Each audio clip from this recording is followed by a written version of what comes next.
Hi guys, Casper MMA here, and today we are back with another MMA predictions video on the channel. Today I give my predictions for UFC Fight Night, Cejudo versus Song. Now it's been a little while since our last UFC predictions video. I've been busy doing uni work at the minute, so I've not been able to get these videos out, but I'm back with this card and it looks a pretty good one. But before I go and jump into my predictions, make sure if you guys enjoy this type of content and you want to see more of it, make sure you go down below and hit that subscribe button. It's free and it's much appreciated. So I've got the cards up in front of me. We've got 12 fights on this weekend's card, and we kick things off with the first fight: Modestas Bukauskas versus Rafael Cerqueira. Now, obviously, we saw Rafael Cerqueira's first fight in the UFC. He was 10-1, I think, going into it, and no, 11-0 going into that fight. Then he lost to Aslan in the first round. Looked terrible. I don't even think he threw a punch, to be honest. I'm not gonna lie. He just stood there up against the cage and got absolutely destroyed by Aslan.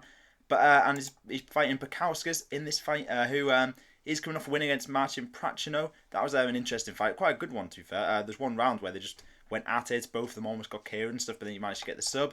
And before that, he lost to Vitor Petrino, but he's got some decent wins on his record, and he's in decent form to be fair. So I'm going to go with Bukauskas to get this job done. I mean, after that Cerqueira fight in his last one, I can never pick him. I mean, that was awful. So he might come out looking different this fight, who knows, but I do think Bukauskas is going to be the better fighter here, and I reckon he's going to get the KO. Now, moving up the card to Nursultan Ruziboev versus Eric McConico. Now, I don't know where they've got this Eric McConico from. He's 9-2 record, so not the worst, but he's fought on some interesting promotions. I don't even know what this one is, to be honest. Toughen Up or something. God knows what that is. But he is on a 5-fight winning streak, I think. 5 or 6 fight winning streak. So he's looking decent, to be fair. A lot of these finishes as well. But on the other hand, Ruziboev is not a bad fighter himself. Obviously, being in the UFC a little bit now. 2-1 in the UFC. Obviously, he's coming off a loss to Buckley. But he had a win against Dumas and Bruno Ferreira as well. So not bad wins, really. Obviously, he's got a lot of wins on his record. His record's 34-9 from Uzbekistan. So I think this is a pretty easy one. I'll be going Ruziboev here. I think he's UFC level. I don't know about this McConico guy. Maybe he'll prove wrong, but I'm going to go Ruziboev to get this job done.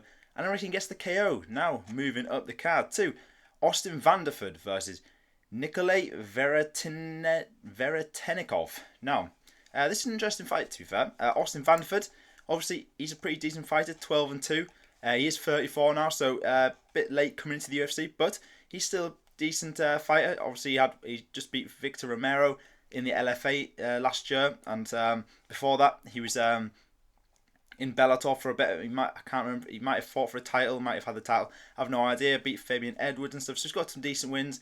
Lost his couple in his last 2, but he's not a bad fighter really. Won on the Contender Series, but Veretennikov, on the other hand, 12-5, lost a split decision to Danny Barlow, which isn't bad because Danny Barlow is a really good fighter. Before that, he's got quite a lot of finishes on his records, and he's a pretty decent fighter overall from Kazakhstan. So it's a close one, this. I'm not really sure which way it's going to go, but I'm going to back the Kazakhstan man in Veretennikov to get this job done in probably a close decision. Now, moving up the card too, Ricky Simone versus Yavid Basharat. Now, this is a tough one to pick as well, to be honest, because Ricky Simone isn't on a great run at the minute, has lost his last 3 in a row. Obviously, lost to Song Yadong, who was on this card, then lost 2 decisions to Mario Bautista and Vinicius Oliveira. But before that, he's had quite a few good wins in the UFC. He's fought quite a few times in the UFC, to be fair. He's 8-5 in total. His opponent, Yavid Basharat, 14-1. Obviously, he got fraud checked against Zahabi. I thought he was going to win that, but he didn't. Pretty sure he's a massive underdog as well. Yeah, -900 favourite against Zahabi and lost, but I think he was undefeated as well at that point. So now he's 14-1, but I still think he's a good fighter. You know, he's going to come into this probably better than he did in his last fight, and I reckon Basharat is going to win. It's going to be a close one. Again, I think Simone could win this. You know, if he's been around a while, he's got some experience, but I think Basharat is going to get the decision. Now, moving up the cards to Nick Klein versus Mansur Abdul-Malik. Now, Abdul-Malik is pretty decent, undefeated fighter, 7-0.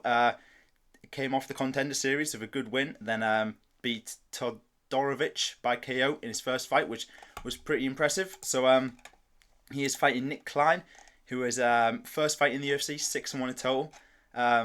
They pulled him from the Contender Series, got a rear naked choke in the first round against Geraldo Souza, so he looks pretty decent. Pretty sure all his wins basically by finish, apart from one.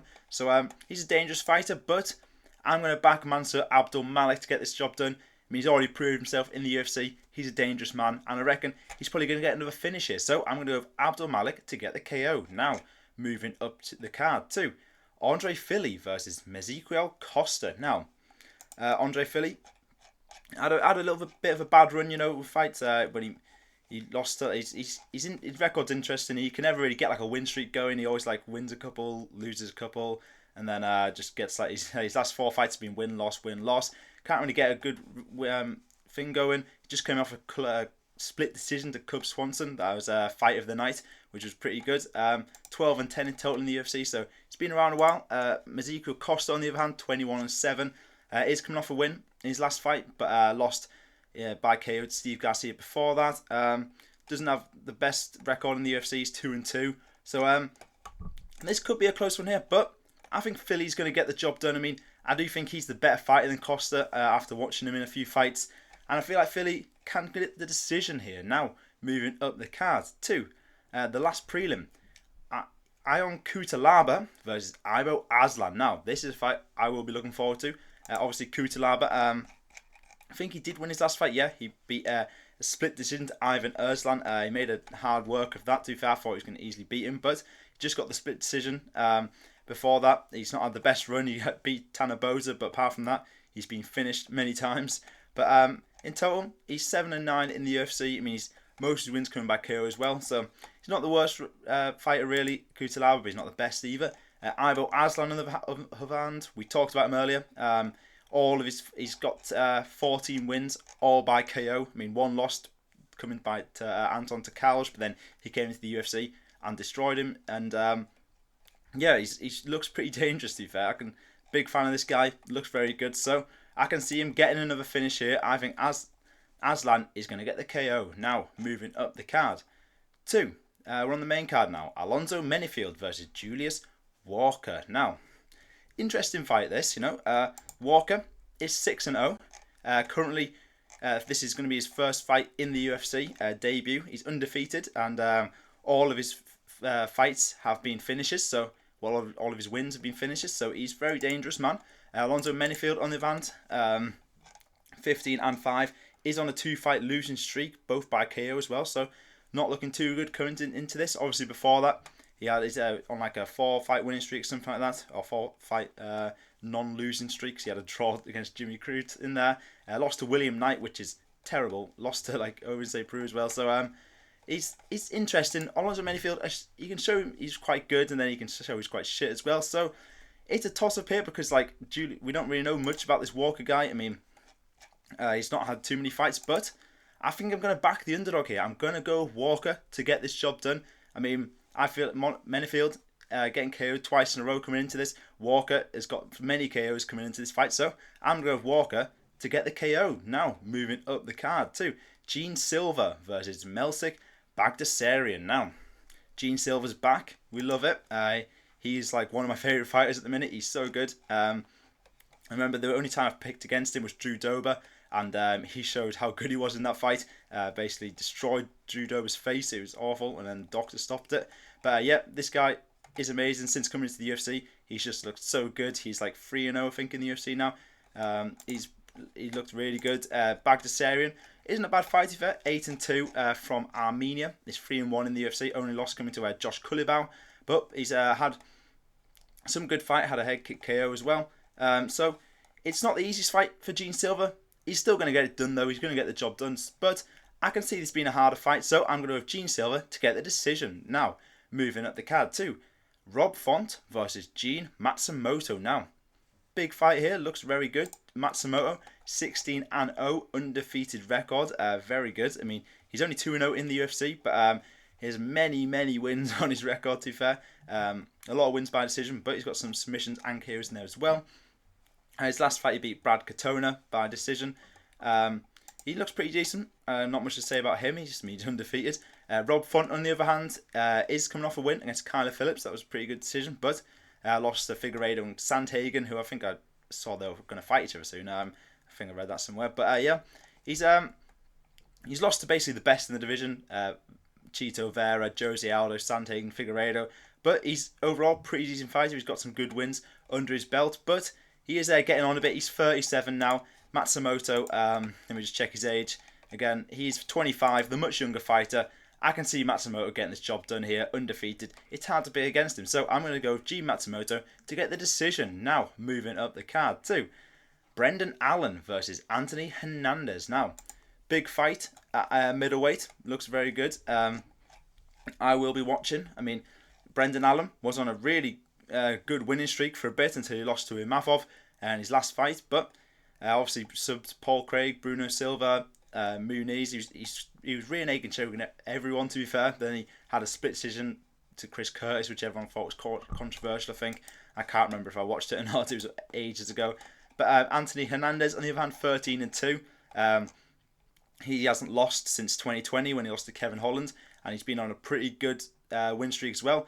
He's got wins by that win against Michael Pereira. He absolutely destroyed him.